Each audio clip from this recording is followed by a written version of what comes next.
छींकता हाथी। एक बार की बात है, हंसी खुशी वाले जंगल में एक हाथी रहता था जिसका नाम था एली।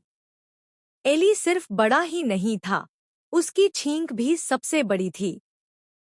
एक दिन एली ने एक फूल सूंघा और जोर से छींक मारी।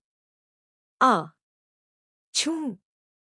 हवा इतनी तेज थी कि जेब्रा की टोपी उड़कर नदी में गिर गई।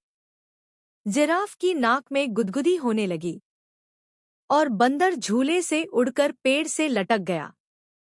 अरे नहीं, एली बोला, मैंने जानबूझकर इतनी बड़ी छींक नहीं मारी थी।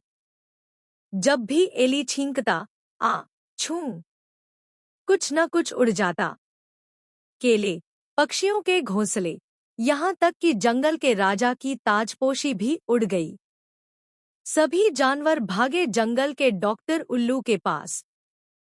डॉक्टर ने एली को गर्म शहद दिया और केले के पत्तों की चादर ओढ़ा दी। आखिरकार छींक बंद हो गई। सभी जानवर खुश होकर मुस्कुराने लगे। अब कोई उड़ता बंदर नहीं, ज़ेब्रा ने हंसते हुए कहा। लेकिन तभी हिक्का, अब शेर को हिचकी लग गई और पूरा जंगल हंसी से गूंज उठा।